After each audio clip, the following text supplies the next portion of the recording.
This is a podcast by the Straits Times. Warning: this podcast is an audio documentary of a real crime case, which may be troubling and upsetting to certain listeners. Listener discretion is advised. The conversation moved fast. 오늘의 메뉴. Check out today's menu.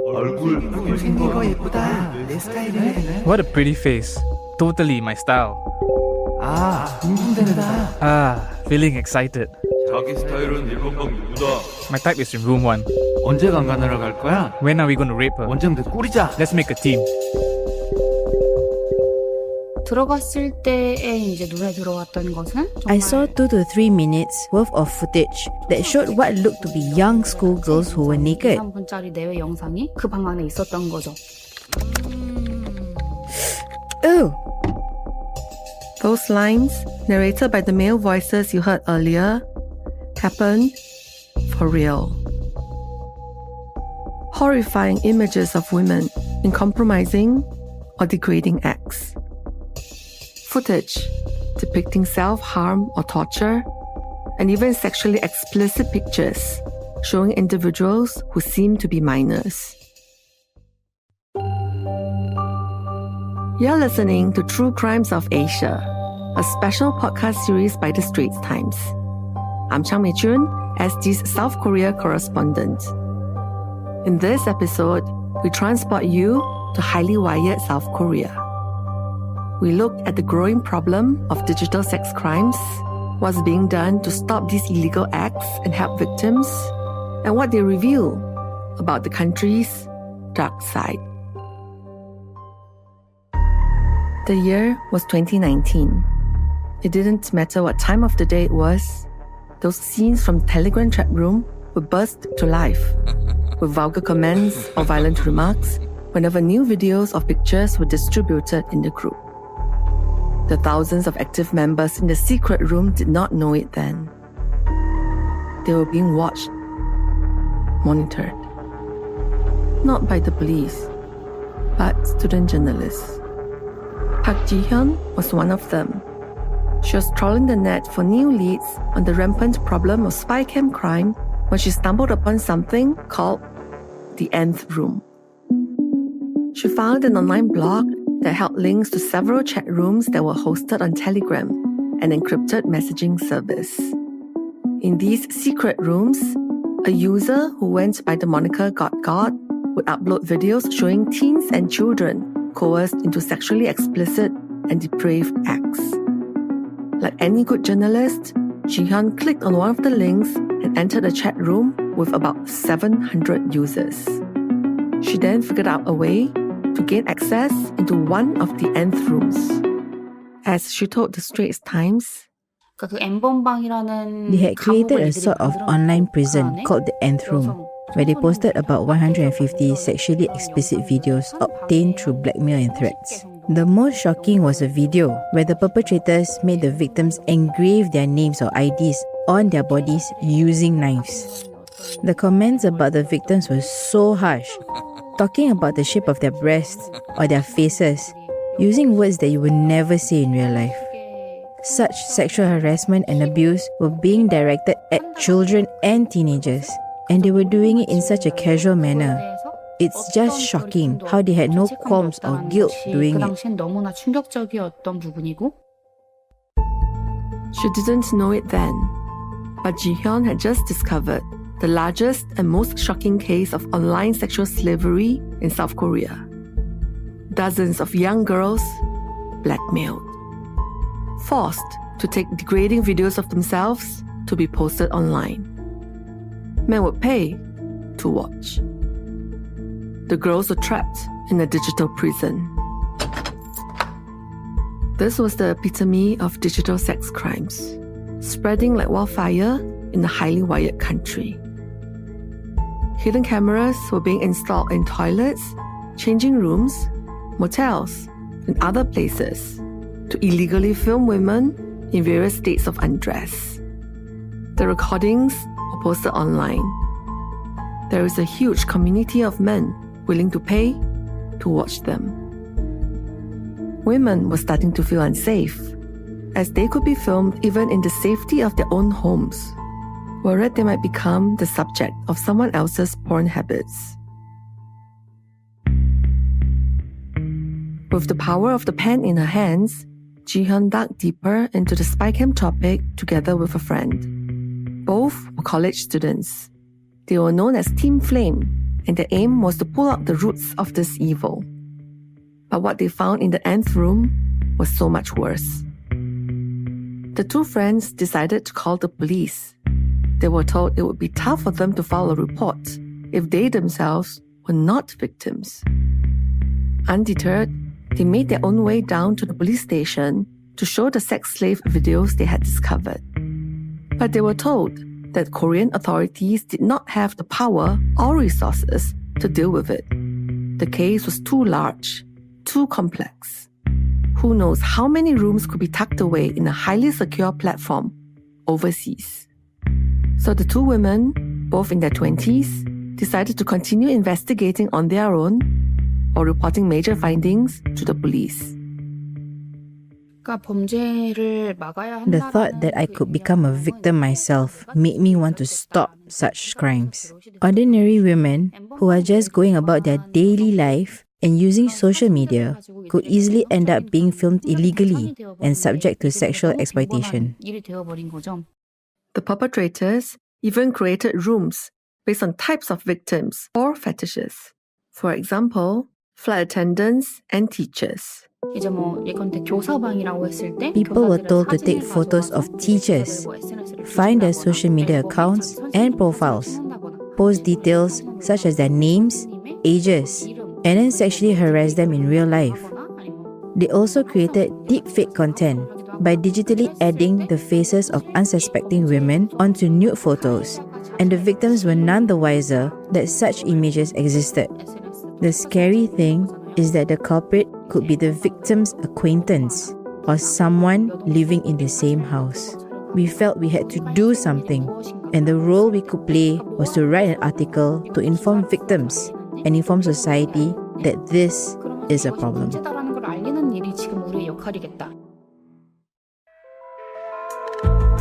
Team Flame's expose was published in September 2019 in an article after they won a competition held by the Korea News Agency Commission.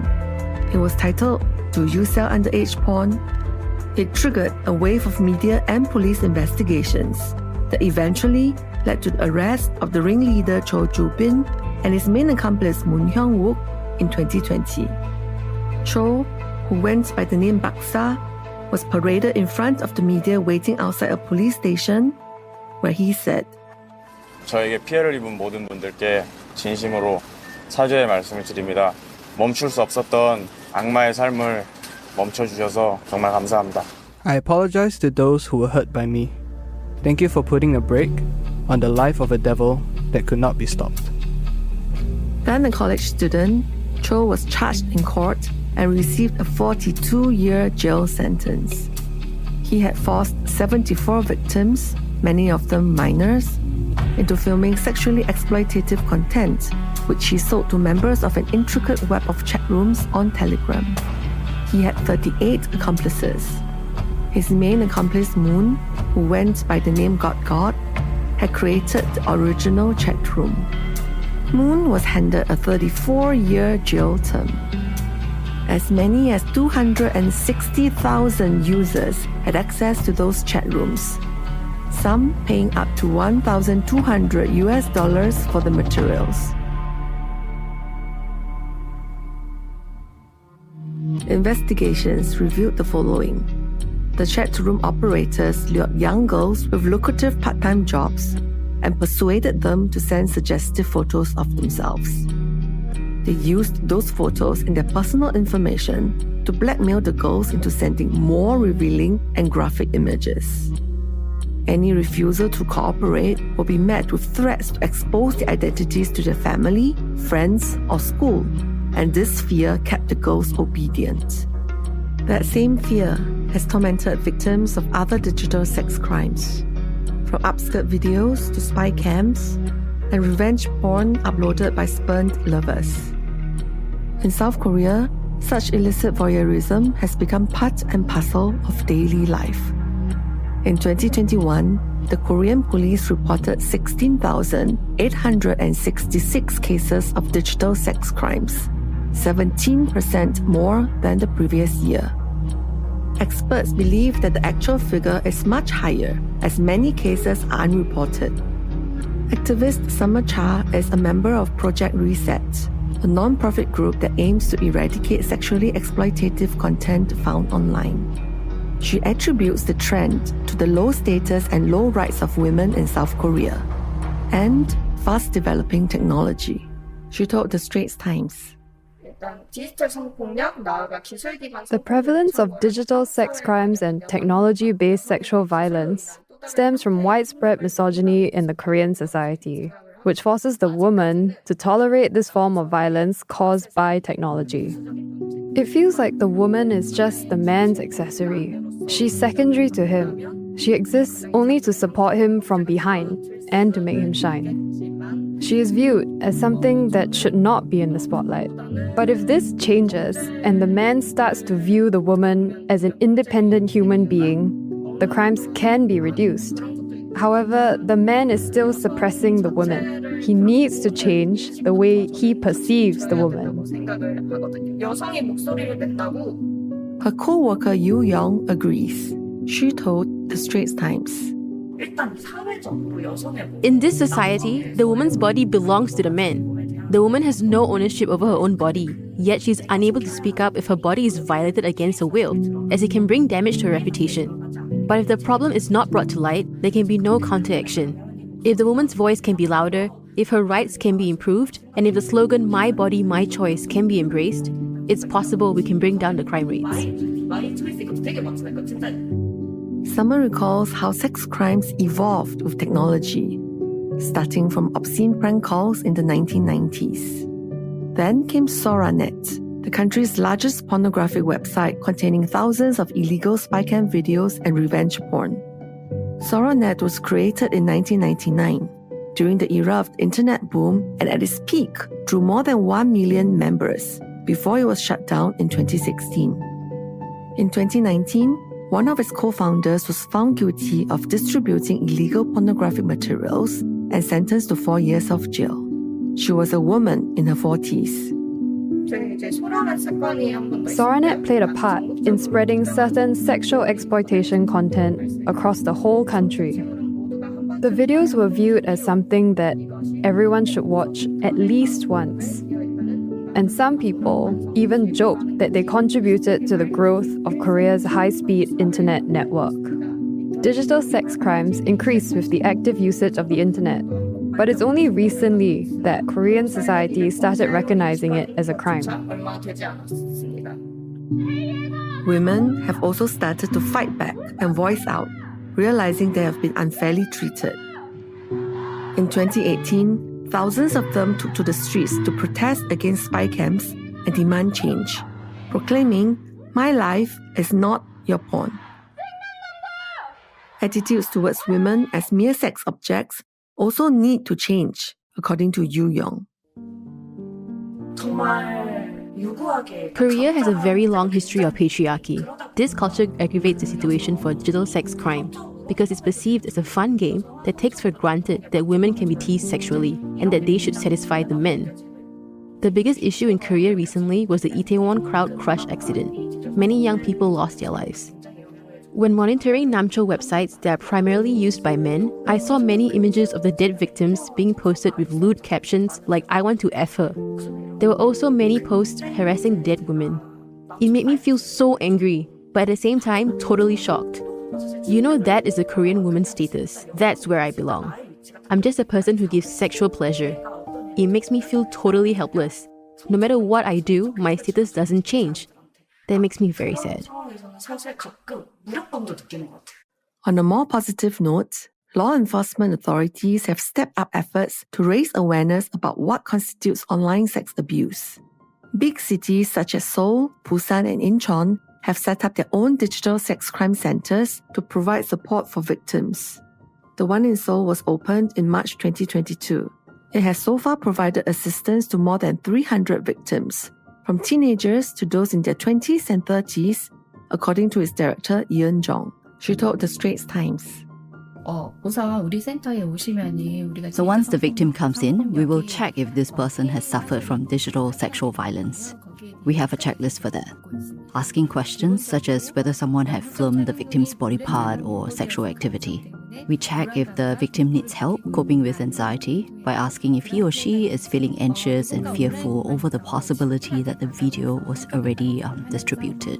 We also ask how the victim was approached by the perpetrator and if he or she is asked to send photos of body parts or sex videos. The center provides an integrated one-stop service that covers emergency counseling for victims, filing of complaints, and recording police statements. They also provide legal advice, psychological therapy, and help to seek the removal of videos. Each victim will be assigned an officer to take her or him through the whole process. So what victims want the most is the swift removal of their videos online because the damage is already done and they are afraid that people around them might get to see the videos. Since our opening, we have been focused on building a support system for victims and a technical system to make the removal of videos easier. So we are also working with the Seoul Women's Family Foundation and the Seoul Institute of Technology to develop a system to quickly find and delete videos using artificial intelligence. The center also seeks to raise greater awareness that digital sex crimes are wrong and to shift attitudes towards prevention. Digital sex crimes are not limited to South Korea. The whole world needs to address this problem and impose fundamental measures. Digital sex crimes will continue to evolve as society changes, so it's very important to react accordingly. International cooperation is a must, as there is a limit to what policies can do. The best and most meaningful outcome is to bring down the distribution platforms. If not, victims will continue to appear. Legislative change is already in place in South Korea. A new anti-Nth Room bill was passed in Parliament and went into effect in December 2021. It introduces tougher penalties for offenders, and it requires internet service providers to implement measures to stop the distribution of illegal sexual content. Official figures showed that 87 providers, including Google, Facebook, Naver, and Kakao, deleted over 27,000 flagged posts in 2021. But there is one glaring omission: Telegram. This was the encrypted messaging app where the Nth Room thrived. Telegram is based overseas and not subject to the same Korean rules. Telegram is also known to be highly secure, which is why the Nth Room operators believed they would never get caught. Critics have since urged the Korean government to do more, while activist groups are taking matters into their own hands. When it comes to activist Summer Cha's Project Reset, the group actively monitors Telegram and Discord, where many illicit materials are shared. We go directly to the Namcho sites that are primarily used by men to check if there's anything illegal taking place, and we collect evidence for reporting. We also serve as advisors to related agencies. We share with them the situation on digital sex crimes. We organize activities to induce legislative change, and we hold campaigns to maintain the continued interest in eradicating digital sex crimes. Yu Yong, who is also in Project Reset, feels that punishment must be strengthened to show zero tolerance for illegal filming. For now, there are no legal grounds to punish those who watch porn online that features only adults. But if you take photos of someone's body without consent, you can face up to 5 years in jail or be fined 10 million South Korean won. That's about 7,500 in US dollars. The online distribution of pornography is subject to a maximum of a year's jail or a fine of 10 million South Korean won. Those who possess child pornography can land in jail for a year or be fined 20 million South Korean won, while those who take and distribute child pornography face up to 10 years in jail. In reality, though, implementation has been found wanting. The punishment meted out now is way too insufficient. It's just a slap on the wrist. Let me share some cases of absurd judgment. A man was found to have followed elementary school students home and taking upskirt videos of them. The judge ordered probation for him because he's only 19 years old and should be given a chance to correct his own behavior, which means he didn't get any punishment. There's another man who joined the Discord chat room and purchased 156 videos that sexually exploited teenagers in school uniform. He also got probation because he did not view the videos repeatedly.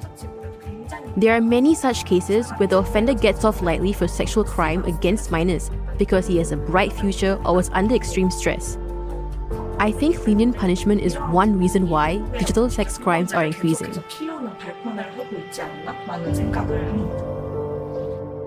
The Nth Room's two main perpetrators, Cho and Moon, may be locked up for decades, but many of the others got away lightly with just fines or probation. Of course, they didn't get a proper punishment. That is why we keep submitting a petition to demand for harsher penalties for them. I just heard that 2 more participants got probation, and I wondered to myself, how many women must be victimized for this to stop? How many of them have to lose their social lives for this society to change?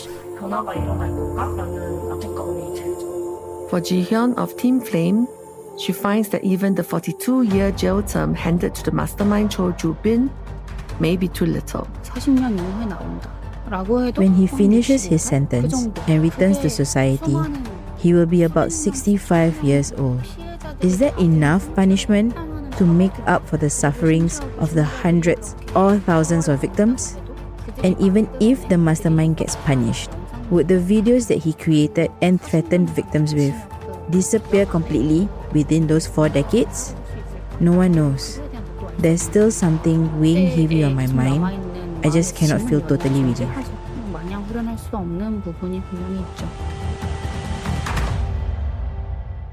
Ji-hyun is now a young politician representing South Korea's main opposition, Democratic Party. She intends to continue fighting for victims of digital sex crimes. I spent 2.5 years covering the topic as an activist and journalist. Conversations about the problem have started. Sentencing standards have been created, and perpetrators can now be punished. But these didn't stop the crimes. I felt I needed to do more. And the answer I could think of was to enter politics. I went in with the aim to create stronger and tighter barriers against digital sex crimes. And I'm trying to source all the ideas and friends who can help me accomplish this goal. You know, we need more women to step up to change the structure so we can speak out more against this type of violence and make a better world.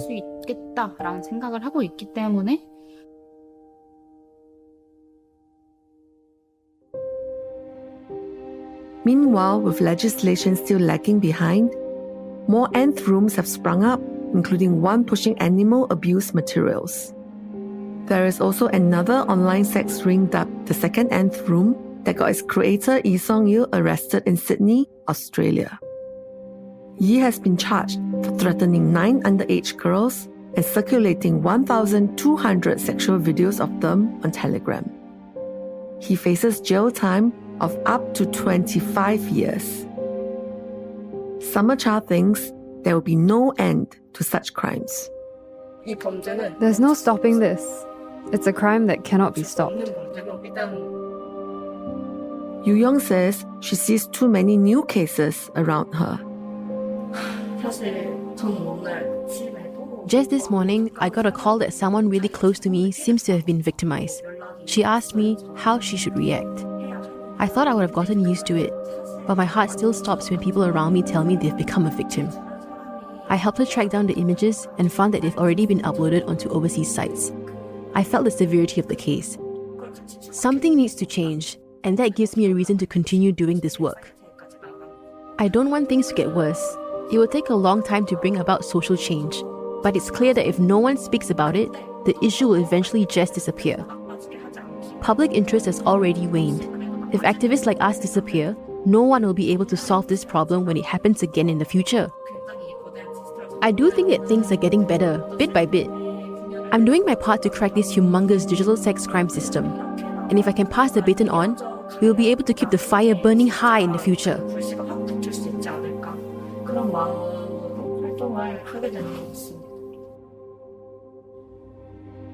Now, having lived and worked in South Korea as the Straits Times correspondent for the past 8 years, and after talking to these activists and authorities, I can sense that the women here really want change for the future. But whether that will happen or not, I think it largely depends on South Korean men. Whether they are willing to change their attitudes towards women to give them equal rights instead of viewing them as mere accessories or sex objects.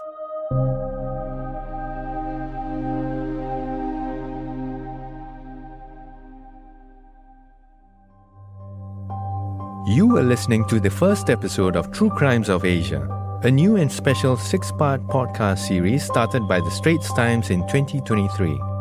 It was narrated by Chang May Choon, produced and edited by Teo Tong Kai and Faiza Sani. And the executive producers are Ernest Lewis and Tan Tam May. The next episode will be out on May 23rd, and thereafter, the 4th Tuesday of every month. If you'd like to read more of Chang May Choon's columns on South Korea, there's a link in our podcast text description. Once again, do follow ST's True Crimes of Asia podcast on Apple, Spotify, or Google Podcasts, or via the Google Voice Assistant and Amazon Alexa-enabled devices. Get notified when we drop the latest episodes. Thanks for listening. For more podcasts by the Straits Times, the Business Times, and Money FM 89.3, you can also download the Audio by SPH app. That's AWEDIO.